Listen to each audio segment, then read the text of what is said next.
ذكر رحمة ربك عبده زكريا. Semua keadaan jiwa kita, hati kita, perasaan-perasaan kita sudah lebih dulu bahkan pernah dirasakan oleh Nabi Muhammad SAW. Kalau Anda pernah gelisah, Nabi dulu pernah gelisah. Kalau Anda bahagia, Nabi juga pernah bahagia. Kalau Anda merasakan kekhawatiran, Nabi dulu pernah khawatir. Dan miniatur kehidupan kita sudah dicontohkan dalam perjalanan kehidupan Nabi Muhammad SAW agar kita bisa belajar mengatasi problematika kehidupan. Allahu Akbar, kalau beliau tidak diutus oleh Allah, kita tidak tahu bagaimana cara menyelesaikan pemetaan kehidupan kita hingga dengan saat ini. Bahkan satu ketika, pernah beliau kemudian dalam masa yang telah panjang berdakwah, qadarullah kemudian ada wahyu yang jeda datangnya tidak seperti biasanya. Biasanya datangnya cepat, berganti hari turun wahyu, ganti pekan turun wahyu. Ini beberapa masa wahyu belum turun. Ada hikmah di balik itu. Teman-teman sekalian, tiba-tiba beliau naik ke atas bukit, wahyu belum turun juga. Pulang ke rumah, belum turun juga. Sampai keadaan itu terlihat oleh kalangan kafir Quraisy dan mereka berkata, lihatlah Muhammad sudah gila. Dituduh gila. Jadi kalau Anda cuma dituduh dengan hal-hal yang ringan, dituduh soleh, kan?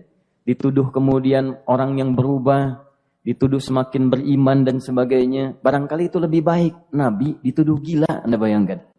Tuh Muhammad sudah gila. Muhammad sudah ditinggalkan oleh Tuhannya.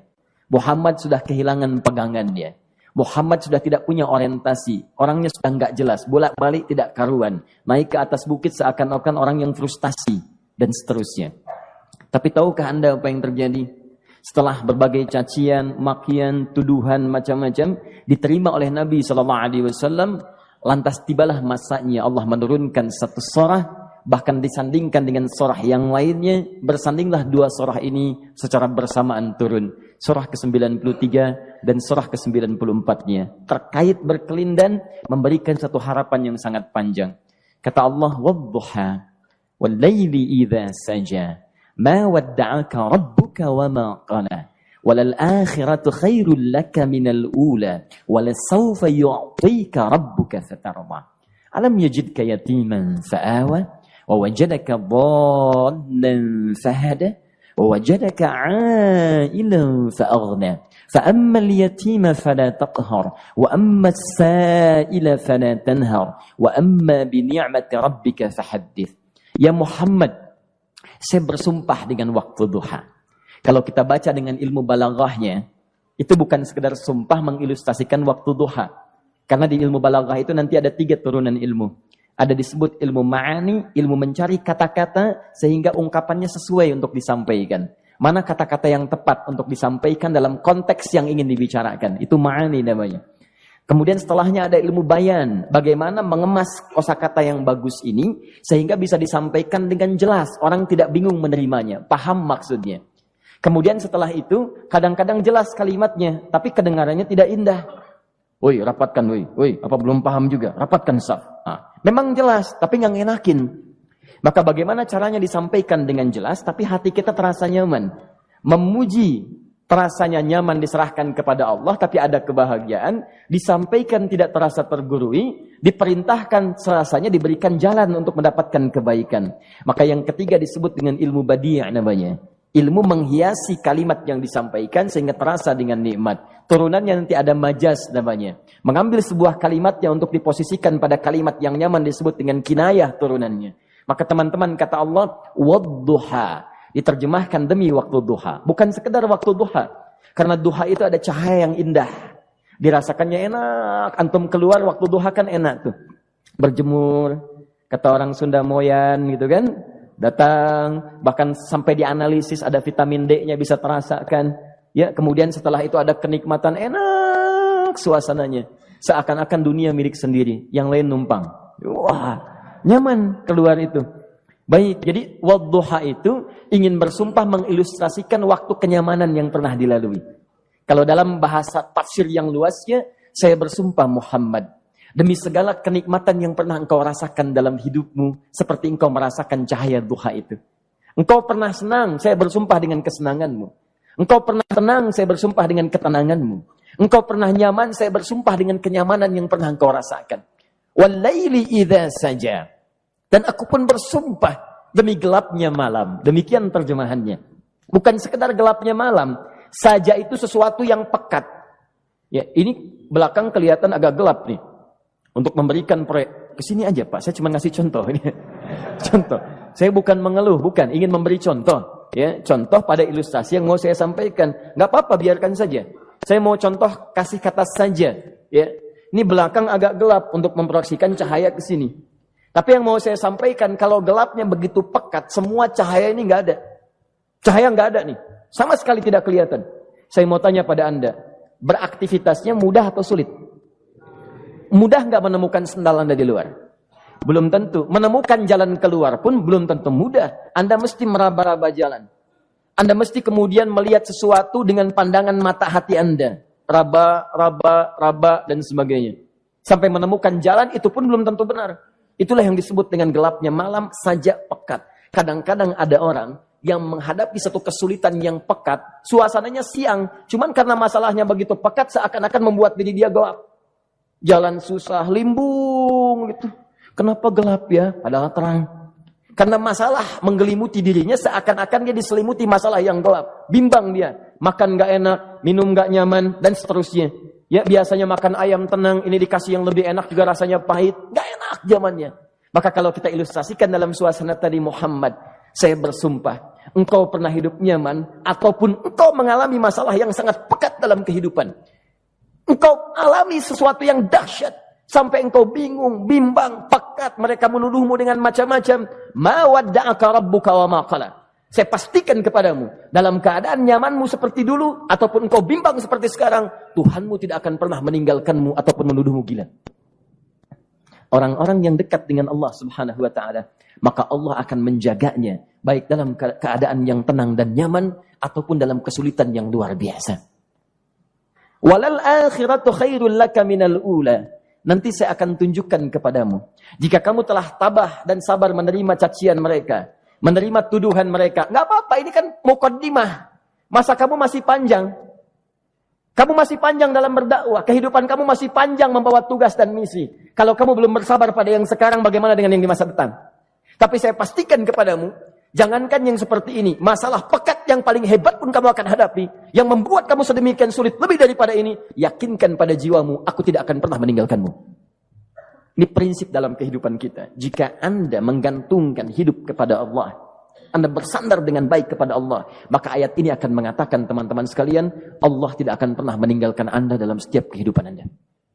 Nanti, sekarang perjuangan. Kata Allah, walal akhiratu khairul laka minal ula. Nanti saat kamu tiba di akhirat, saya akan tunjukkan kepadamu ada yang lebih hebat yang tidak pernah engkau rasakan sebelumnya saat di bumi. Tidak akan ada lagi kesulitan yang kamu hadapi. Tidak akan ada lagi cacian yang kamu kemudian hadapi. Tidak ada lagi kemudian tuduhan yang kemudian kamu rasakan. Aku akan berikan apapun yang kamu inginkan sampai kamu puas. Wala sawfa yu'tika rabbuka fatarda. Nanti kamu pengen apapun, aku berikan. Kalau saufa masih ada jeda, ya. Kalau bahasanya wa yu'tika mungkin seketika. Tapi ketika mengatakan saufa, artinya bukan saat ini Muhammad. Sekarang pun aku berikan, tapi nanti yang di akhirat aku berikan sampai kamu merasa puas. Ayo minta apa saja. Hadir, hadir, hadir, hadir. Tapi yang paling indah, kalau kamu tidak percaya, alam yajidka yatiman sa'awa. Cobalah ingat, kalau sekarang sedang susah, coba ingat dulu. Bukankah saat kamu yatim, aku yang merawat sampai kamu tidak merasakan kegelisahan itu? Lahir bapak tidak ada, aku cukupkan dengan kakek. Kakek meninggal, aku hadirkan ibu dan paman hadir di sekitaranmu. Ibu meninggal, ada kakek. Kakek meninggal, ada paman. Dan Khadijah hadir di sekitaranmu. Bukankah aku rawat pada saat itu? Wajadaka dhannan fahada. Kamu sedang bingung, sedang susah. Bukankah sering aku berikan petunjuk kepadamu? Wajadaka ailan fa'aghna. Kamu merasakan kesulitan, lahir dalam keadaan yatim, tidak ada pendukung, maka aku jadikan kaya. Bukankah saat kamu menikah dengan Khadijah, aku tambahkan lagi pendukung untuk misi dakwahmu? Ini pesan dalam Al-Quran. Kalau Anda sedang merasa susah, kalau ingin menenangkan diri, ingat-ingat yang baik-baik yang dulu. Kalau Anda sedang jatuh dalam bisnis, ingat-ingat saat Anda meningkat dalam bisnis Anda. Allah tidak pernah tinggalkan Anda. Mungkin ini ujian untuk membuat Anda lebih hebat lagi di masa depan. Kalau Anda tidak tahan bantingan yang sekarang, bagaimana Anda bisa mengatasi pelintiran yang akan datang? Karena dalam kehidupan bukan cuma dibanting.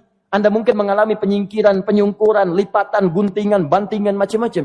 Jadi kalau satu gaya belum bisa Anda atasi, bagaimana Anda bisa berharap mendapatkan turunan yang lainnya? Selalu ingat bahwa jika hidup Anda ingin tampil gaya, Anda harus merasakan tekanan dalam kehidupan. Karena F selalu berbanding lurus dengan P, hukum Pascalnya. Gaya berbanding lurus dengan tekanan. Orang yang ingin tampil gaya dalam kehidupan, maka dia mesti siap menghadapi tantangan-tantangan hidup yang diatasi. Turun ayat. Sampai ujungnya. Jadi kalau kamu sudah begini lagi, jangan pernah kamu membentak orang lain. Jangan pernah merendahkan orang lain. Karena Allah pun menjaga setiap hamba sepanjang ia mendekat kepadamu. Setelah itulah turun kemudian surah Al-Insyirah. Alam nashrah lakas sadra. Antum kenal Nabi Musa? Baik. Tapi agak lumayan lah. Tadi saya di Soreang kenal Fir'aun. Di sini Musa. Baik, alhamdulillah. Perhatikan ya, dahsyatnya pemberian Allah kepada Nabi Muhammad SAW. Nabi Musa alaihi salam. Dan sering kali kita bacakan untuk memohon kepada Allah. Rabbi syrahli sadri. Perhatikan baik-baik. Ini keunggulan Nabi Muhammad SAW dibanding Nabi Musa alaihissalam. Dua-duanya Nabi, Rasul, tapi masing-masing punya keistimewaan. Musa, Nabi, berdakwah, memohon kepada Allah kelapangan hati. Rabbi syrahli sadri. Ya Allah, tolong lapangkan hatiku nih. Kenapa mesti lapang? Karena pasti Musa merasakan nih. Saya tahu betul karakter Fir'aun. Belum apa-apa sudah memaki. Kalau orang yang hatinya tidak lapang, tidak akan tahan dengan makian, keluarlah kemudian balasan yang tidak digambarkan sebelumnya. Fir'aun itu kasar. Kasarnya bukan sekedar kasar, bahkan saking kasarnya bisa berujung pada eksekusi kematian. Saya contohkan tadi di sore yang ini, saya nggak suka dengan rambutnya nih, kata Fir'aun. Bukan nyuruh-nyukur mas, tolong pisahkan kepala dari badannya.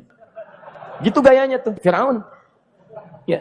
Bukan nggak ngenakin, susah dengan Fir'aun itu. Jadi kalau belum apa-apa datang Musa ke situ, hatinya tidak seluas samudra, hatinya tidak lapang, cuman seluas gelas, tidak akan sabar menerima cacian Fir'aun. Begitu datang dicaci, dasar anak gak tahu diri, gak tahu malu, sudah saya rawat begini. Ya Allah, saya bosan dengarnya, matiin aja sekarang. Musa Nabi berdoa dikabulkan. Cuman kalau Fir'aun kemudian ajalnya misal wafat pada saat itu, tidak akan jadi contoh kepada kita untuk kekinian. Bagaimana orang yang bebal untuk bertobat kepada Allah Subhanahu wa ta'ala. Bagaimana penyimpangan dalam kedudukan. Bagaimana dia kemudian akrab dengan pengusaha yang gelap. Di pengusaha gelap berpartner dengan penguasa zalim. Sudah ada dari dulu. Pengusahanya disebut dengan Qarun. Kemudian mohon maaf, ya, yang pemimpinnya disebut dengan Fir'aun. Tokoh intelektualnya disebut dengan Haman. Makanya cerita ini komplit di Quran. Sudah ada. Di setiap persoalan dalam kehidupan masyarakat disebabkan 3 hal yang berkolaborasi. Kalau bukan penguasa zalim, berpartner dengan pengusaha gelap, ditopang oleh intelektual yang sembrono. Itu persoalan. Jadi kalau ada sekarang intelektual menyalahgunakan kepintarannya, dia terlambat, sudah ada Haman dulu. Dan gak usah bersaing, dia bisa bikin piramida, Anda belum tentu bisa membuatnya. Kalah Anda, masih kalah hebat. Ya, jadi kalau dititipkan sesuatu, jangan disimpangkan. Yang ingin saya sampaikan, Musa mengatakan, Rabbi syrahli sadri. Nabi berangkat berdoa dikabulkan oleh Allah. Nabi Muhammad belum minta turun ayat. Alam nashrah laka sadrak. Yang ini minta Rabbi syrahli sadri. Nabi Muhammad alam nashrah lakas sadrak. Muhammad mulai dari peristiwa sehingga engkau akan lebih sabar lagi menerima tantangan-tantangan dakwah. Mulai sejak itu jangankan dimaki, dilempar batu di Taif. Dari Mekah pergi ke Taif dengan Zaid kemudian. Sampai di Taif mendapatkan sesuatu yang tidak dibayangkan sebelumnya. Kalau cuma dihentikan saat mengajar, wajar. Ini dilempari batu. Anda bayangkan? Bisa kebayang nggak? Lempari batu tuh. Dilempar. Zaid jadi tameng, berdarah-darah, kemudian mundur.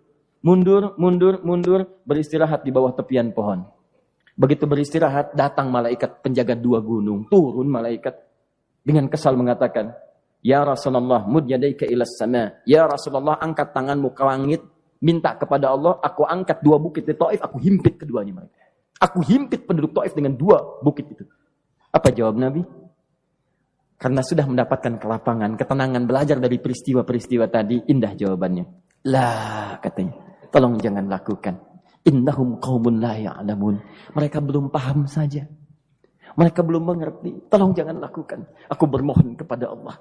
Boleh jadi nanti di masa depan akan ada hamba-hamba terbaik yang lahir dari bumi Taif ini.